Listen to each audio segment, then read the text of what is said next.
Wonderful. And good to see all of you in the house of the Lord. And I do want to thank all of you who sent birthday wishes and greeted me and wished me today for my birthday. That's greatly appreciated. In fact, I had a conversation with a good friend of mine who was bullying me this morning on the phone. He's not from this congregation, so you don't have to worry and look around and see who it was.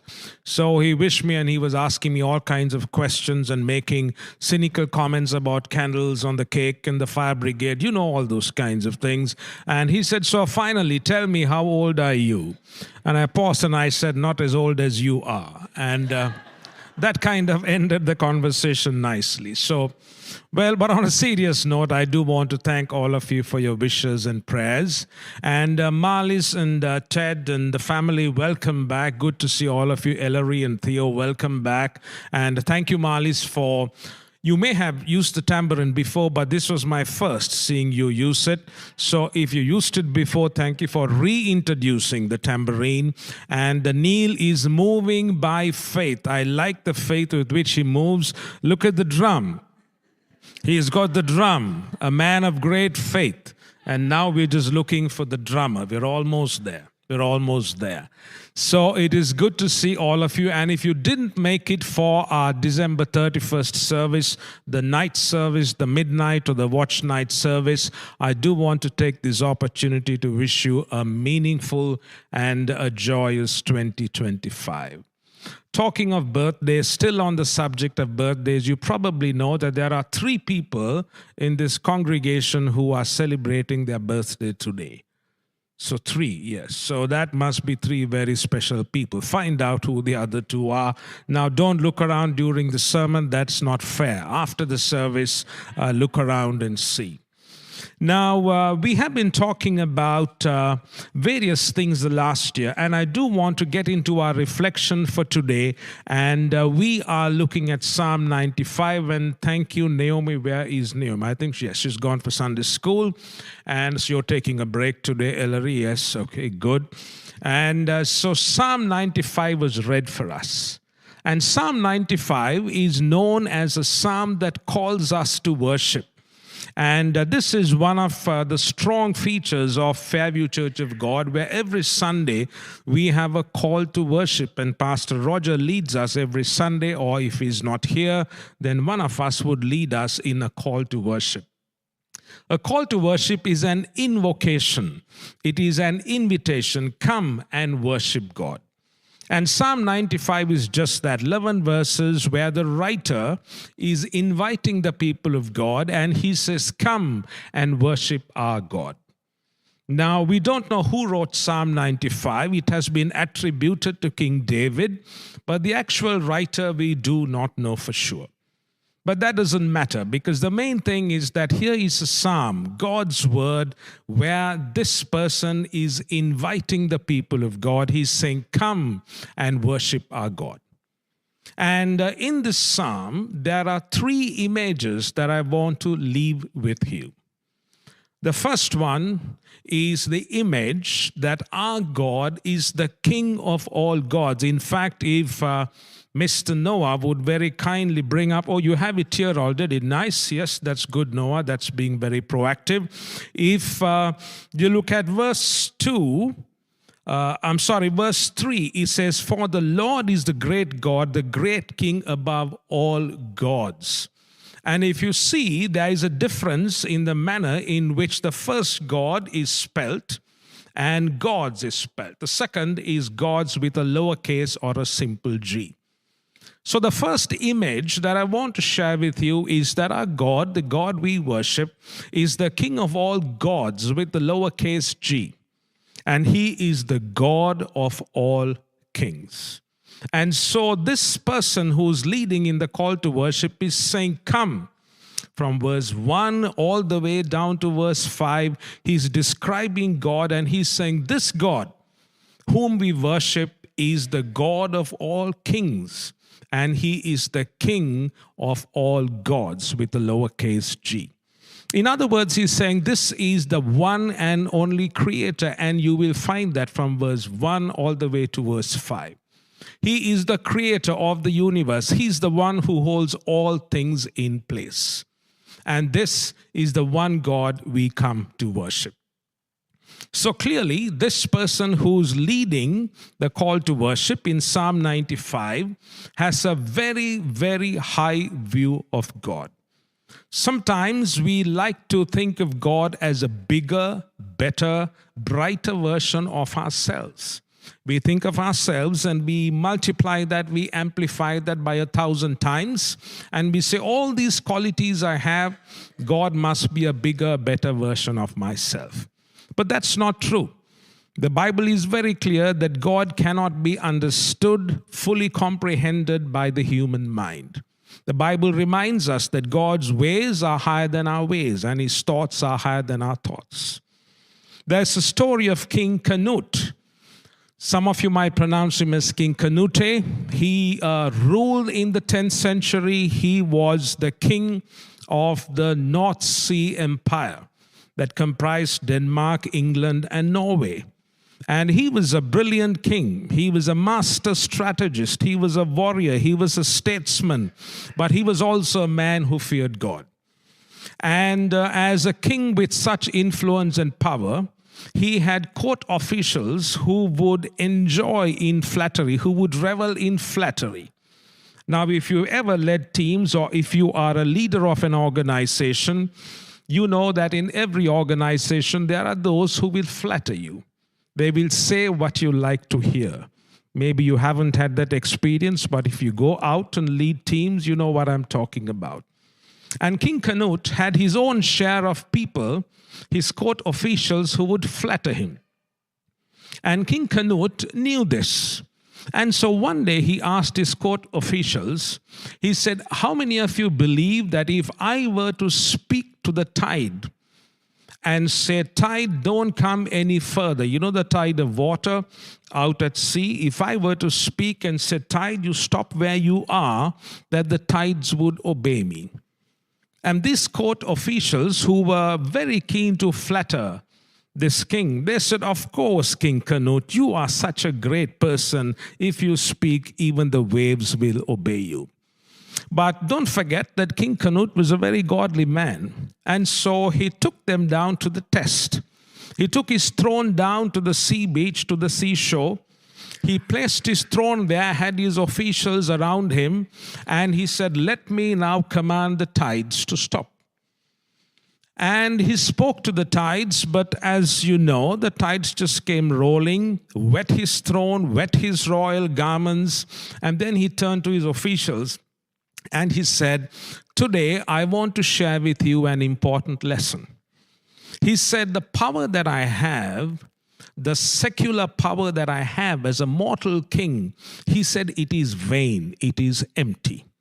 But the supreme power belongs to the God of the universe as revealed in the person of Jesus Christ. And the story ends where he took his crown from that day and placed it in his palace on a large crucifix so that people could see that he was just a mortal king who ruled under the supreme guidance and leadership of the one true God.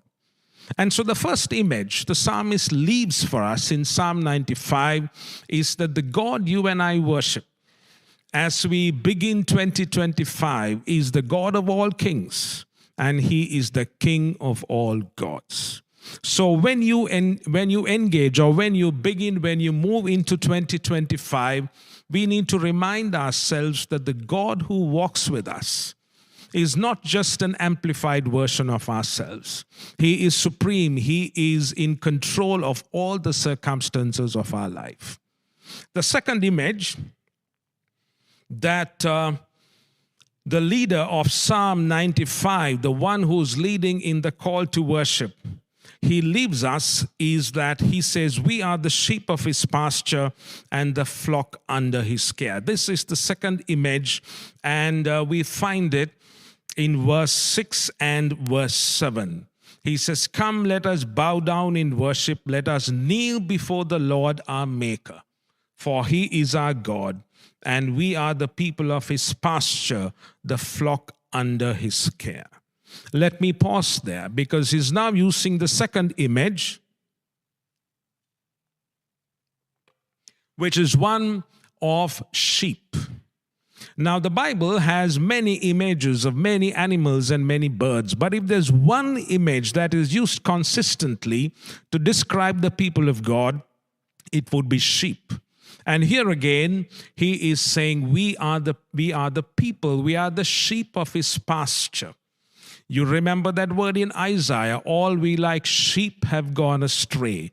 Not all we like tigers, not all we like lions have gone astray. All we like sheep have gone astray.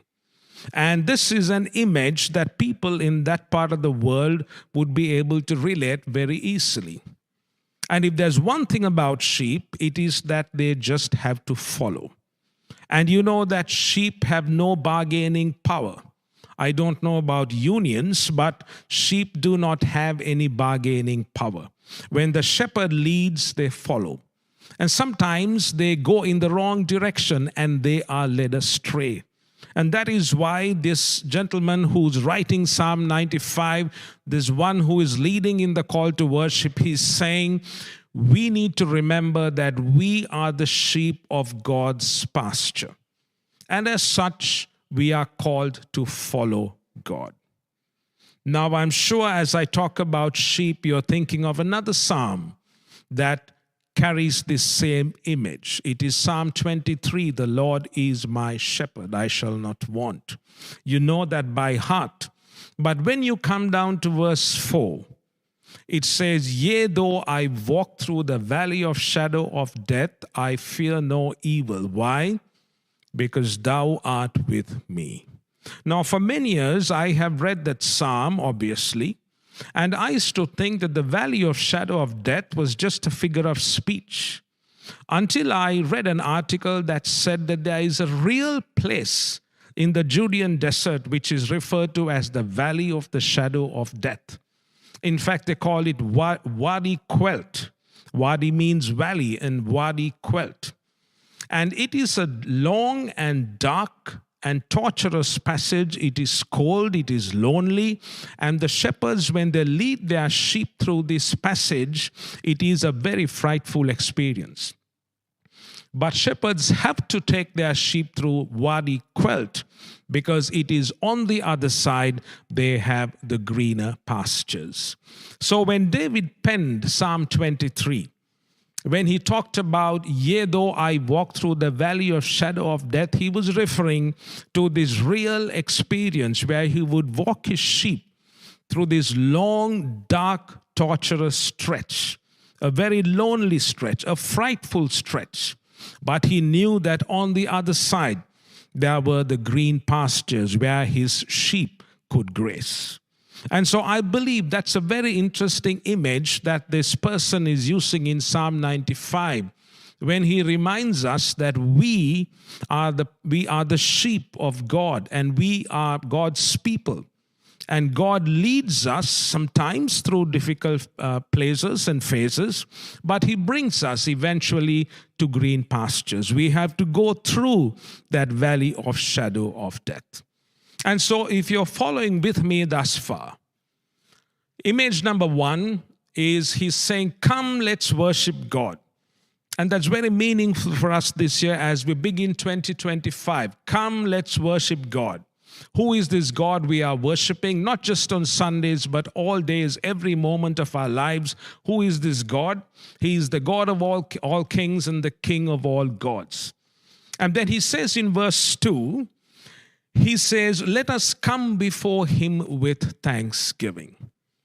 Now, that's a hard part, especially if 2024 was good for you, if you had all your prayers answered, if you prayed for one thing and God gave you three things, you are abounding in happiness and you are thrilled. And so it is easy to come and worship God as verse 2 says, let us come before him with thanksgiving. It is easy to come before God with thanksgiving. But if those prayers were not answered, if those prayers didn't come through, if you continue to be in the valley of shadow of death, which is cold, which is torturous, which is lonely, you and I will have difficulty in coming before God with thanksgiving.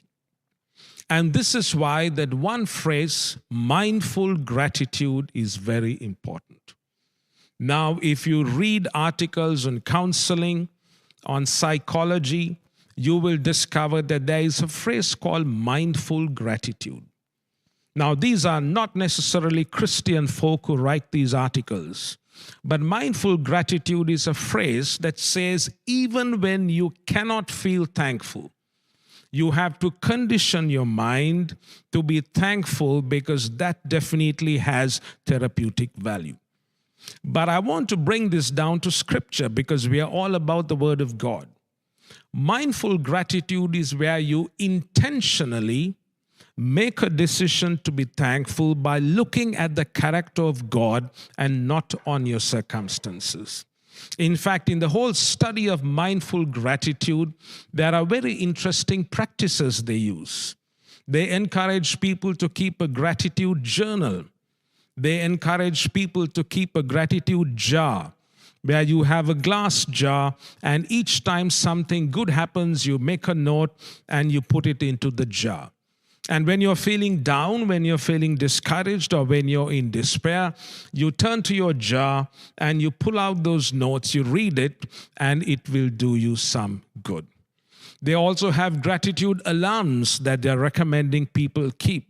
And a gratitude alarm is you set your watch to a certain time of the day, and when the alarm goes, then you remember, I have to be thankful, and you start writing down the things that you can be thankful for.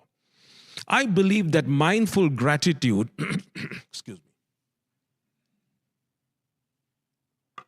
I believe that mindful gratitude is what Daniel practiced when in Daniel chapter 6, you remember when the decree was published, where his whole future was at stake, where his future was now in question. The Bible says in Daniel chapter 6, when he heard about the decree, he went and prayed as he had done before, but he prayed with thanksgiving. And as you read that verse, you wonder, how can a man who's just heard that there's a decree that has been passed where his life might be at stake, how can he pray with thanksgiving? I believe he prayed with mindful gratitude, where he focused not so much on his circumstances, where he decided that the circumstances would not feed his response to how he ought to respond to God, but he chose to focus on the character and the greatness of God. I believe that mindful gratitude is what the Apostle Paul had in mind when he says in 1 Thessalonians chapter 5, give thanks in all circumstances. We can be people who practice mindful gratitude, not because of the sweetness of the circumstances, but because of the person in whom we trust. And he is the King of all gods and the God of all kings, who rules and reigns in a sovereign manner. The third image that I want to focus on is where the writer of Psalm 95 in verse 8, he says, do not harden your hearts as in Massah and Meribah. The third image that I want to share with us is hard hearts. Now, when I say hard hearts, you're probably thinking of some evil men. You're probably thinking of some wicked men like Pharaoh in the Old Testament. And you might be even thinking, we as good Fairview Church of God people can never be hard-hearted. But I'll tell you what hard heart really means. And then you'll realize it's quite possible for any one of us to develop a hard heart. It doesn't have to be a calloused heart like Pharaoh or some of those wicked men you read about. It could happen to any one of us. A hard heart is when you are taken to a place against your will that you do not desire to be.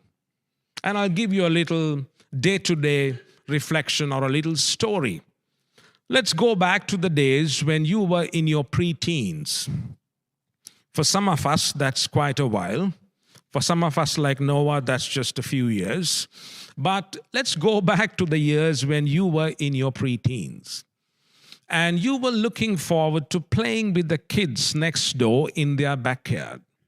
and it was evening. You were getting ready to play and have fun with your friends, boys and girls who are next door. And then your mother says, "Come with me. We've got to go and visit our uncle. It's an important visit, and you're coming with me." And how do you feel at that point? I'm not asking Noah. You don't have to give me an answer. It's for all of us. You were looking forward to spending time with the neighbors' kids in their backyard. It was going to be a delightful evening. And now mother says, "Come with me. This long journey to see your uncle." You're not happy. And then you say, "I have no clothes to wear. The button on my shirt just snapped, and my shirts are smelly. They're not been in the laundry." You know what I'm talking about. Yes, and you give all kinds of excuses. "The zipper just snapped on my pants," and on we go. And mother works through all those things slowly with you, and she gets you into the car. And then you say, "This car is smelling. I don't like the smell in the car. The seat belts don't work." You come up with all kinds of excuses. And then the car is stuck on the 401 or whatever highway. You're stuck in traffic. And what do you tell your mother? "I told you this was not a good idea. We're stuck here." And on other days, if you're stuck for an hour, it doesn't feel like a long time. But today, because you're taken away from something that you really desired, even 15 minutes on the highway where you're stuck sounds off, makes you feel like it's 15 hours. And you're constantly telling your mother, "I told you we should have never come on this trip. I told you we should have stayed at home." And then your mother takes the wrong exit, and on you go. "I told you we should have never taken this trip." You know what I just described is a hard-hearted attitude. Because you are being taken to a place that you did not desire in the natural. Your heart, your feelings were back home in the backyard. And that's why you kept saying, "This is not going to work." And constantly you were saying, "I wish I was back home." Now take that little story and transfer it to the Old Testament, the book of Exodus. And suddenly you realize that the people of Israel and their complaints could be me.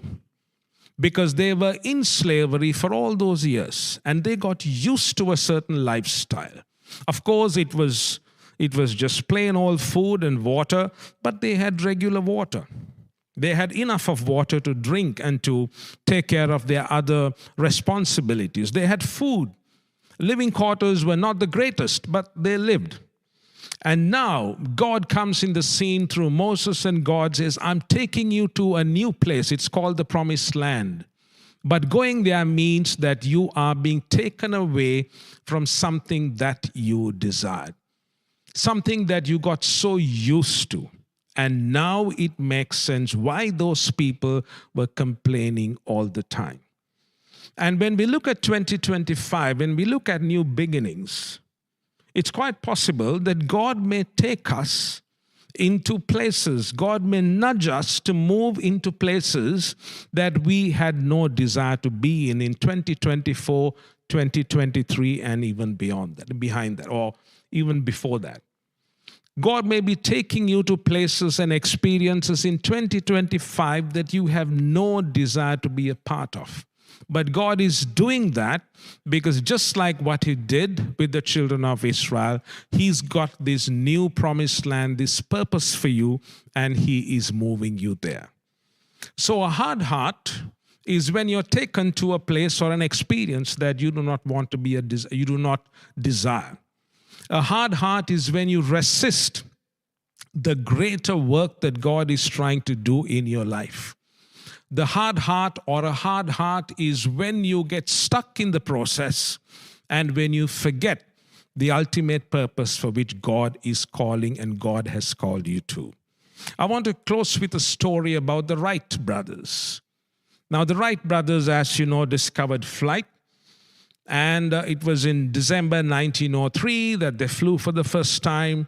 And the Wright brothers are from Dayton, Ohio. Now, we've been to Ohio several times because we have friends and pastors we work with. And conversations you have with the people of Ohio, the real people of Ohio, somehow they will talk about the Wright brothers and how proud they are of the Wright brothers. But the Wright brothers are good boys from Dayton, Ohio. They ran a bicycle store business. They had a printing shop and a few things like that. But when they got this idea for flight, after their early experiments, they moved to a place called Kitty Hawk in North Carolina. Now, if you take your map, it's over 600 miles, not kilometers. I know the last time I got my miles and kilometers mixed up, and we cooked up a storm here, and we drew Pastor Roger into the fray as well. But this is over 600 miles. Now, why did they pick Kitty Hawk, North Carolina? For 3 reasons. Number one, Kitty Hawk, North Carolina, the winds were strong and consistent. They needed that if they were to move and test their flights on a regular basis. Secondly, in North Carolina, in Kitty Hawk, there were sand dunes, and they could go up the sand dunes and take off and test their flights. And Kitty Hawk had sandy beaches, so each time their flights didn't work, they crashed, and that was lesser chance of them having broken bones and, shattered limbs and all of that because the sand was soft. The point I want to make is that they made a move because they knew that was necessary to propel them to the next stage in their life. Had they stayed in Dayton, Ohio, it may have been a long and complicated process. God may be leading you, God may be nudging you in 2025 to explore something different. But the problem is sometimes we are stuck in our bicycle shop mentality. We are stuck in our little printing press mentality in Dayton, Ohio. And God is saying, I want to move you, but the move is going to be uncomfortable.